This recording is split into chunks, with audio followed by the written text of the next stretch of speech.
Merhaba, kanalıma hoş geldiniz. Ben Gizem. Bugün benimle hazırlan videosu çekiyorum. Çünkü bugün evlilik yıl dönümümüz. Ve bu videoyu çekerken size biraz İspanya'ya taşınma planınız varsa eğer gelmeden önce bilmeniz gereken 10 şeyi açıklamak istiyorum sırayla.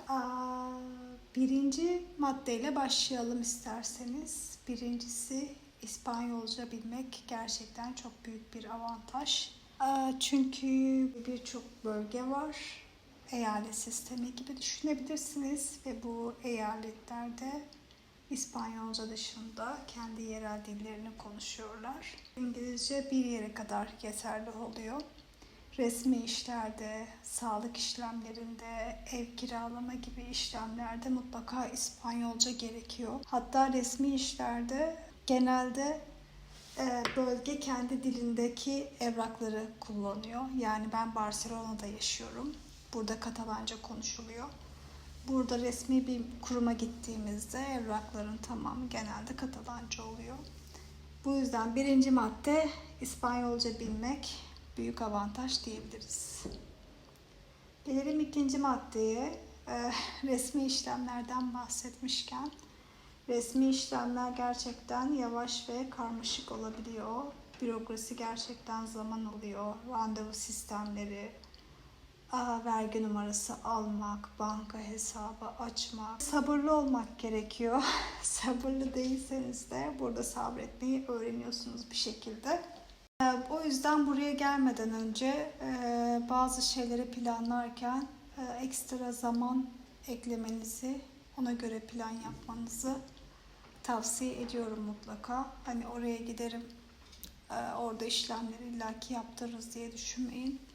Mümkün oluyorsa randevularınızı daha önceden alın. Madde 3, kira piyasası zorlayıcı olabiliyor gerçekten.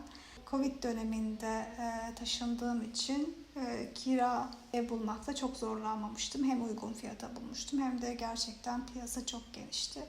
Ama Covid'den sonra şu an gerçekten bir kaos var. Fiyatlar çok yükseldi.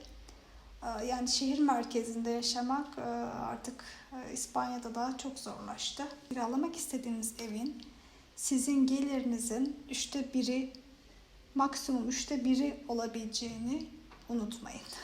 Bu gerçekten önemli bir kriter. Hani çoğu arkadaşım ev buldu, beğendiler falan ama hani gelirleri bu evin kirasının 1/3 olmadığı için o evleri kiralayamadılar. Bunu da kesinlikle bilin gelmeden önce. Madde 4. Sağlık sistemi kaliteli ama çok yoğun. Hani burada mesela bazı Avrupa ülkelerinde gerçekten bakılamıyorsunuz diyorlar. Ve bu konudan şikayetçiler bayağı. İspanya'da bir şekilde bakılıyorsunuz. Devlet hastaneleri ücretsiz, kaliteli. Ama randevu beklemek uzun sürüyor. Ben açıkçası aile hekimiyle hiçbir zaman bir zorluk yaşamadım ama hani randevularımı genelde bir ay sonraya alabildim aile hekiminde. Ve şu ana kadar da aile hekimi beni hiçbir zaman hastaneye sevk etmedi. Ve gerçekten çok büyük bir sebep olması gerekiyor hastaneye sevk etmesi için. O yüzden hani ben özel sağlık sigortada kullanıyorum. Sanitas kullanıyorum. Hani size de bilgi vermiş olayım. Memnunum onu kullandığım için. En azından acil olduğunu düşündüğüm bir test, bir şey varsa doktora görüşmesi Sanitas'tan hallediyorum. Ama dediğim gibi doktora yazdırmam gereken bir rapor varsa bir ay önceden de randevumu alıyorum.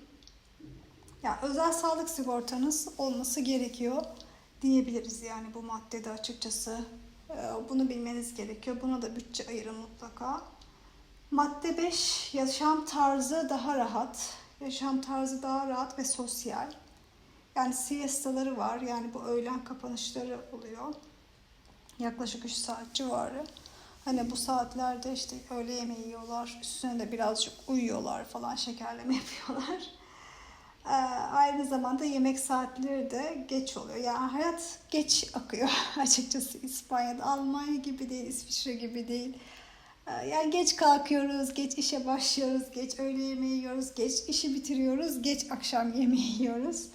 Hani akşam yemeği kesinlikle akşam 8'den sonra diyebilirim. Restoranlar da buna göre açılıyor. Eğer hani yabancı arkadaşlarınızla buluşacaksanız genelde 8'de buluşuluyor. 8.30'da buluşuluyor. Yaşam tarzı da bu şekilde. Hani gelmeden önce bunu da göz önünde bulundurun. Belki de size uymayabilir böyle bir yaşam tarzı. Eğer böyle çok sabah insanıysanız belki size uymayabilir. Çünkü genelde akşam yemeğini o kadar geç yiyince tabii doğal olarak geç yatıyorsunuz. Madde 6. İklim ve doğa çeşitliliği çok geniş. Yani İspanya diğer Avrupa ülkelerine göre yüzey ölçümü olarak çok daha geniş olduğu için hani kuzeyi, güneyi çok farklı iklimlerde. Dağı, bazı yerler dağlık, yeşil. Yani kuzey mesela çok yeşillik bir bölge, bol bol yağış alıyor. Ama güneyde yani 40'ı 45'i görebiliyor yazın. Çok sıcak. Yani o yüzden biraz iklime de önem veriyorsanız benim gibi, ben mesela deniz olmasına çok önem veriyorum. İklimine önem veriyorum. Buna göre de İspanya'da yaşamak istediğiniz bölgeyi önceden seçmenizi tavsiye ederim. Madde 7 iş bulmak zor olabiliyor, evet. Bir defa İspanyolca bilmiyorsanız zaten LinkedIn'deki iş ilanlarının %50'sini elemek zorunda kalıyorsunuz. Yani %50 ile başlıyorsunuz LinkedIn'deki iş ilanlarını. Zaten çoğu İspanyolca yayınlanıyor. Kendi iş alanınızda burada bir iş var mı? Önce ona bakmanızı tavsiye ederim. Yani Madrid'de çünkü mesela finans alanındaki işler daha fazla, ekonomi alanında. Barcelona'da mesela teknoloji alanında daha fazla. Diğer bölgelerde de hani ona göre değişiyor. Mutlaka hani iş background'unuza göre de bu bölgeyi seçebilirsiniz. Madde 8. İspanyol kültürü samimi. Bayağı samimiler, çok yardımseverler. Ama tabii ki de bizden farklılar. Tabii bu da çok normal. Sıcakkanlılar, yardımseverler. Ama hani bizim topluma göre kesinlikle daha bireyseller. Biraz daha bizden sesli konuşuyorlar diyebilirim. Geç buluşuyorlar. Yani mesela 8 diye anlaştığınız arkadaşlarınızla insanlar 8.30'da gelmeye başladı. Bu onlar için çok normal. Hani eğer siz çok dakik insansanız ve hani planlıysanız, geç kalan, ne bileyim, insanları sevmiyorsanız, hani size batıyorsa bu konu sizin için çok zor olacaktır. Bunu bilin. Geç kalacaklar. Ama siz de geç kalırsanız da hani kimse de laf sokmayacak ya da kimse alınmayacaktır. Belki bu açıdan da güzel bir şey. O yüzden bunu bilin yani. Madde 9. Vergi ve sosyal güvenlik sistemi kafa karıştırıcı olabiliyor. Ben ilk 2 sene mesela Deloitte'la anlaşmıştım. İlk 2 sene benim vergi beyannamelerimi hep Deloitte'le beraber hazırladık. Zaten yılda bir kere vergi beyannamesi hazırlıyorsunuz. O yüzden hani bunun için de bence bütçe ayırmalısınız.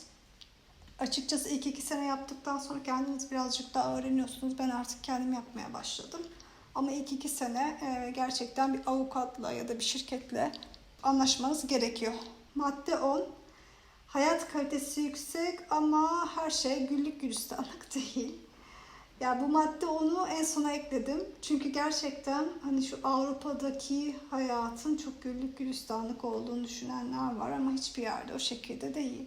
Güneş, deniz, yemek kültürü çok güzel. Gerçekten eğlenceli bir yer.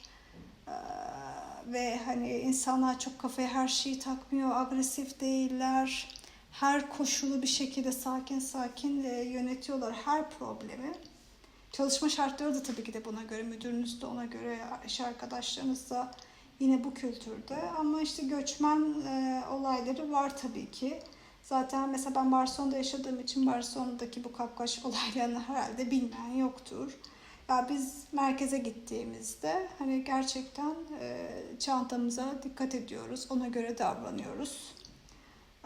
Bu da biraz insanı geriyor yani, orada mesela eğlenmek, takılmak varken hani siz hep o konuyu düşünmek zorunda kalıyorsunuz. Ya ben şahsen Türkiye'de bu kadar çok kapkaç olayı görmedim. Ya bunu belirteyim yani, ben görmedim. Bu konuda gerçekten çok güvensiz ve göçmen sayısı da giderek artıyor. Hani bu konu gerçekten sıkıntılı. Yavaş yavaş alışırsanız, ama benim arkadaşımın hani restoranda bile cüzdanı, çantası çalındı. Yani restoranda çantanızı arkanıza asıyorsunuz. Ya restoranda bile çalınabiliyor. Bırakın yolda yürürken çalınmasını. Hani bunları da göz önünde bulundurursanız sizin için gerçekten iyi olur. En azından İspanya'yı genel olarak bir değerlendirmek istedim. Umarım bu bilgiler İspanya'ya taşınmayı planlayanlara yol gösterici olmuştur. Yorumlara sorunuzu yazın. Başka videolarda daha detaylı anlatabilirim. Ve kendinize iyi bakın. Abone olmayı ve beni desteklemeyi lütfen unutmayın. Bir sonraki videoda görüşmek üzere.